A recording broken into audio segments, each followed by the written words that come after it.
Chris Rattey here at the RadioBDC Boston.com tent, day 2 of the Life is Good Festival. Joining me is Ryan Montbleau. How are you, man? I'm great. Good to be here. Thanks for having me. Life is good. Life is indeed good. It really is. So I was fortunate enough to have a Red Sox ticket the other night for the division clincher, and I actually planned it out a month in advance. I'm like, maybe that's the night. Yeah. And lo and behold, who's rocking the national anthem? Yours truly. Yeah, I did it. And you're a Peabody native. You're a local guy. You're living in Lawrence, Massachusetts now. You're a Red Sox I'm fan. like born and raised, diehard Red Sox fan. What was that? Tell me, what was it like to? I mean, it was like total dream come true, 100%. You know, I was like, my father had season tickets there for years when I was growing up as a little kid and into my 20s. He still did. So I went to that place. Just holds a special place in my heart. So it was like I couldn't believe it. I had a 2:00 sound check at Fenway. And there was like, Toronto Blue Jays taking BP behind me, and like, it was just totally surreal. I got to go up in the booth and meet Joe Castiglione. Wow. And it was like, it was just amazing. So I was just so honored to do it. And my whole goal was just to enjoy it as much as I could. And so I wasn't that nervous considering what was going on. I was just really trying to like, just enjoy it. And I did. It was just, Well, I got to put in some bragging points too, because you sounded good, man. Thank you. And then I went to my cousin who's 16, who I had to bring to the Red Sox game because my uncle was like, we want you to hang out with him. Ah. Good influence, they thought. I said, all right. What were they thinking? I don't even know. And so I turned to him, I said, see that guy? I'm interviewing him this weekend. Nice. So I dropped that. I know that guy. Absolutely. Were they impressed or no? They were like, whatever. Wait. Of course they were. They were like, who, David Ortiz? No, the other guy, the little scrawny guy over there.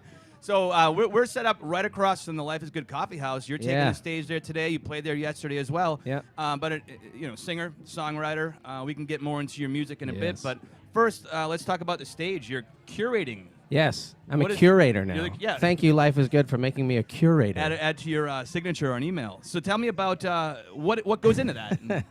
They said we're going to set up this coffee house this year. They were coming out with their own line of coffee, and they were like, we want to have a coffee house stage, and we want you to curate it, meaning I got to book all of the acts in there all weekend. Oh, that's terrific. Yeah, it was amazing. They sort of just, I was a booking agent or something. I'm used to getting booked, not booking. So I'm really proud of the lineup that we got together, that I got together as a curator. But I believe in all the acts we got in there all weekend. We got some amazing people. A lot of them are really close friends of mine. Some of them aren't, but most of them are friends of mine that I really, truly believe in as artists and just kind of fit the vibe here at Life is Good. How long have you known the Life is Good crew? I mean, I've known it for a couple years. You know, I was the story I always tell people is that I really, if I could just be, just sort of brutally honest, like when I would see Life is Good in years past, I didn't care for it that much. I was just kind of indifferent to it. I would see Life is Good on the back of a Jeep, and I would say, okay, life is good for you because you can afford a Jeep. Yeah.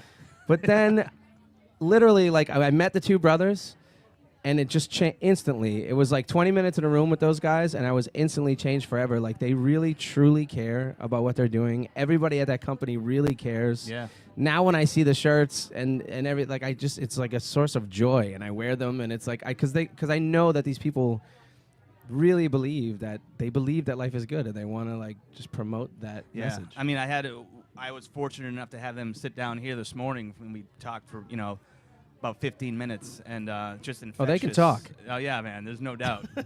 They're not short on words by any means, but love those guys. They're not short either. They're big guys, not. They're big, tall, enthusiastic, amazing human beings. They really are larger than life. So let's talk about the music, man. I mean, so your career at the moment, what's happening with it? Where are you at? I'm in Canton, Mass. at the Life is Good Festival. You're curating the Life is Good, and I don't know what's happening from here, so I'm hoping to just stay here. Forever.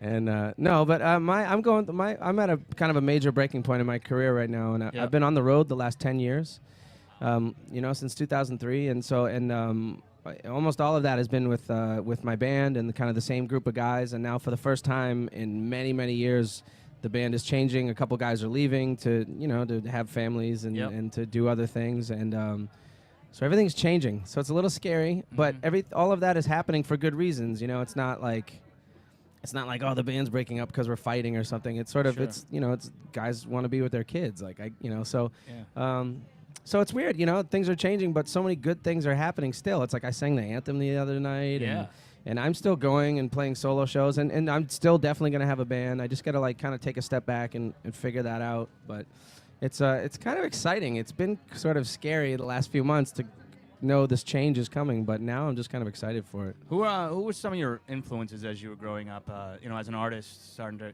hone your craft? Long before I I didn't start singing until I was 21. Wow. So long before that, when I was growing up, like when I was a little kid, my two favorite groups were AC/DC and New Edition. Beautiful contrast. Yeah, which I'm sure I was like the only person who had those two, Mr. Telephone Man and Black and Black. Yeah, you can't exactly. Go wrong with those like I would just rock those back to back. Cool It Now. So yeah. Oh, I thought you were telling me to cool it. No, yeah, totally. And the deep cuts. But and then I started doing this basically when I got out of college, and then it was like Martin Sexton was like a huge kind of influence and like sort of a guiding light in certain ways, and he's been great to me over the years. Are you more of a Bobby Brown solo guy, a Belle Biv DeVoe, East Coast family? I mean, where are you fit in all those? I'm so glad you asked this question because I've never been asked that. Yeah. I mean, you can't beat the original lineup. I think Ralph Tresvant doesn't get enough. Ronnie, Robbie, Ricky, and Mike. Yeah. Bobby did really well, but Ralph was the lead singer, and he sort of kind of faded to the background. And then Johnny Gill was kind of cheesy, but we loved him because he was part of the group. Yeah. And I was a big Belle Biv DeVoe fan too. How could you not? Yeah. Now I'm sorry that you asked me this. I can't believe I admitted that in public. Yeah. No, it's a beautiful thing. Well, Ryan, thank you so much for stopping by the tent. Such a pleasure to be here. Again, Ryan Montbleau playing over at the Coffee House this afternoon at 3:15. 3:40 I'll be playing. 3:40. But you can't go wrong there all day. And then at right about 5:30 at the end of Zach Gill's set, we're trying to put something special together with a big sing-along with a bunch of people. And so. Oh, very cool. Yeah.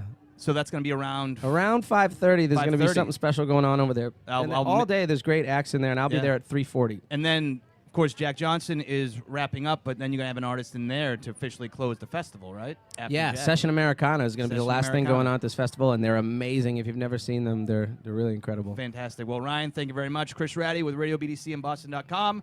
Check in with us all day from the Life is Good Festival, day number 2.